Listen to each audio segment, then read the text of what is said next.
trade that the Texans made with the New York Giants, who traded up to go and get Jackson Dart, was their pick, number 25, to New York in exchange for picks 34. That's the second pick tonight.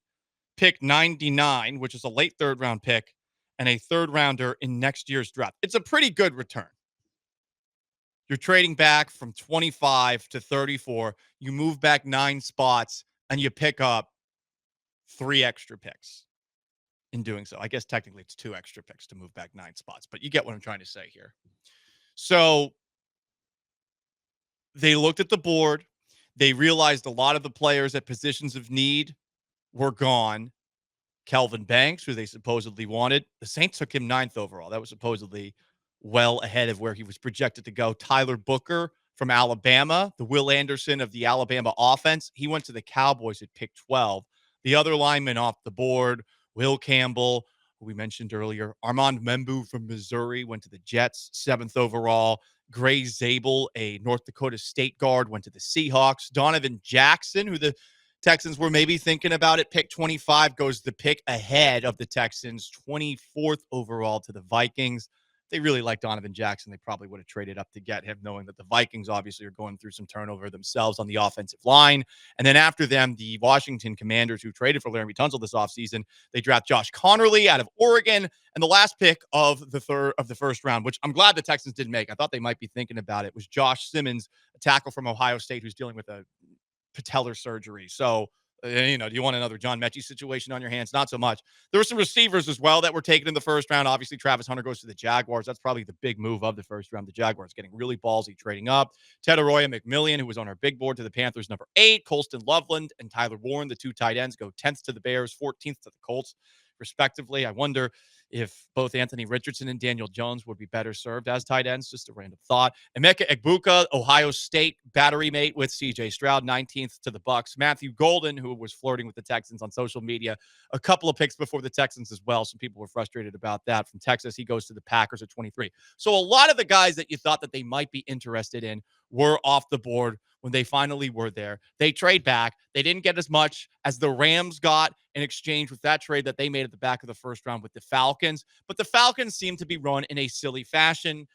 And I think that the Texans probably looked at how the Giants clearly wanted Jackson Dart. I don't know how many people saw this, but Joe Shane, his kid, who was, I believe, featured in the offseason Hard Knocks.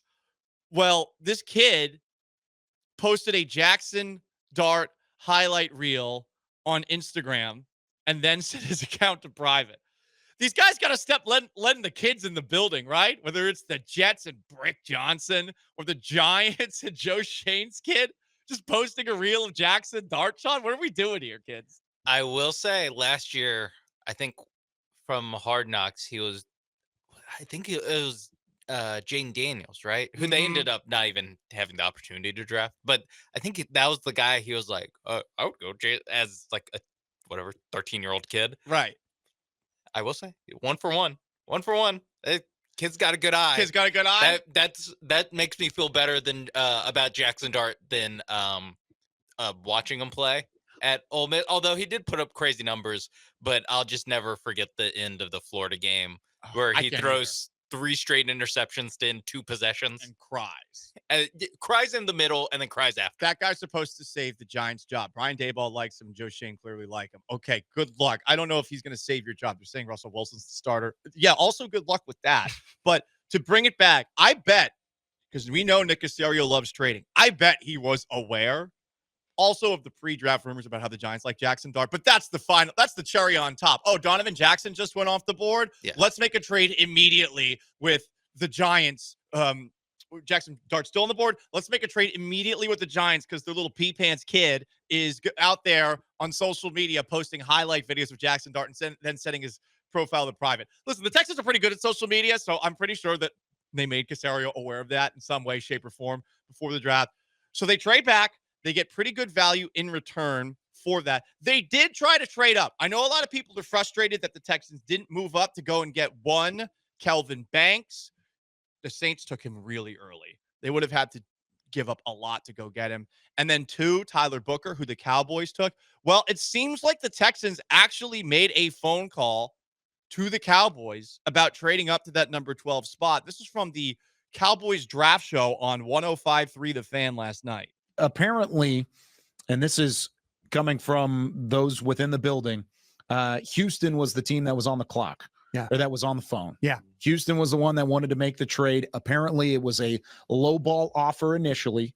Steven called back, wanted something more. Houston said no. So that's where the kind of breakdown happened from a trade scenario side. And they decided to stick and pick with the guy that they had very high on their board. So the Cowboys stay at pick number 12. They take Tyler Booker, who we think the Texans were interested in. The Texans did their due diligence. I said before the draft, I trust Nick Caserio. Whatever he does, I'm going to co-sign it. At that point in the draft, a lot of the guys that it seemed like they wanted were off the board. And they're in a spot right now with the second pick in today's second round, third round, where they have 5 picks today. And per Caserio at his press conference afterwards, okay, maybe they don't get Kelvin Banks, they don't get Tyler Booker, the guys everyone said that they loved. But he was asked if the player he was thinking about drafting at 25 is still on the board. This is a strangely transparent answer from Caserio. You said you all were ready to pick at number 25. Was the pick that you all might have picked, is it still on the board? Good question. Actually, one of the players that we were talking about is actually still on the board. Yeah, so it's a good question. So whether or not we actually pick the player, like we'll see if that actually happens. Who do you think that could be? 713-780-3776 to call to text. Sean, any ideas? I don't know, because the offensive linemen, like we kind of went over the first round offensive linemen. They all went before the Texans picked at 25. So could it be like a wide receiver? Could it be either Harris, the wide receiver from Ole Miss, or Burden, the wide receiver from Mizzou? Just kind of going next on what we think the needs of the Texans are. And those are guys that could have been first round picks. I don't know. It really is interesting. Maybe it's not a position need. Maybe it was straight best player available. I think it might be best player available. So like Will Johnson, cornerback from Michigan. Man, no way they draft another corner though, right? Maybe that's why they ended up trading back. Mhm. Maybe that's why they ended up trading back. But so here's based off of Sean, what I'm looking at NFL.com and on ESPN.com. The best available. The best available guys, everyone agrees it's Will Johnson, for the cornerback from Michigan, is the number one best available guy. I think he has some sort of medical red flag. That makes sense. That's why he's fallen. There's some edge rushers. You can never have enough edge rushers who are still available. I think the Texans actually have enough. I agree on that front. There's a defensive tackle, Darius Alexander from Toledo. There is a running back. And again, I have no idea about any of these guys. This is just who are supposedly at the top of the board. There is Trevion Henderson from Ohio State at running back. Another running back, huh? Shador Sanders is still on the board. There we go. It is wild that Sanders is 9th best available on ESPN. On NFL.com, he's like the 30th best available, which I was surprised by, at least in terms of their actual draft grade. Here is Rockets head coach Ime Udoka earlier this afternoon. There's a bit of a narrative circulating about Amen Thompson being a dirty player for the play involving Jimmy Butler. Kind of just what did you see going on there, and what do you think about people trying to label Amen a dirty player because of that? Yeah, I mean, it's obvious it wasn't intentional. You look at all the bodies in between and him getting bumped and tripped, and the way he fell, you don't fall in somebody's face first on purpose. You saw some things happen last night in the Memphis game, and things are unintentional. Guys are playing hard and get tripped up, something like that. So we don't even talk about it or put stock in it. Like I see, it's pretty clear. It's not an intentional thing. It's obviously not a dirty player.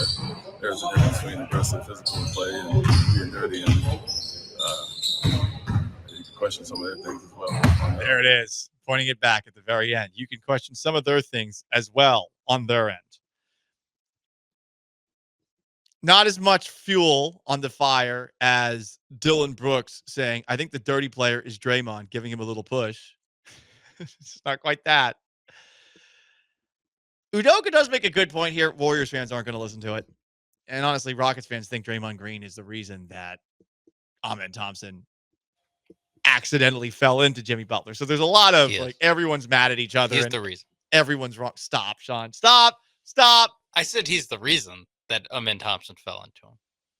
If he had held And him your up, version of events. if he had held him up a little bit more, yes, sure. Probably would have been called for a foul if he held him a little bit more there. But I think it's very astute of Ime Udoka to point out that a dirty player isn't going to fall on his knees and then go face first into somebody to take them out. That is generally not how you go about taking a player out. Getting on your knees and putting your face into the nether regions of somebody else. Now, other things you can do, they generally are bedroom activities, involve that kind of range of motion. But yes, good point by Ime Udoka. This is not how a dirty play happens.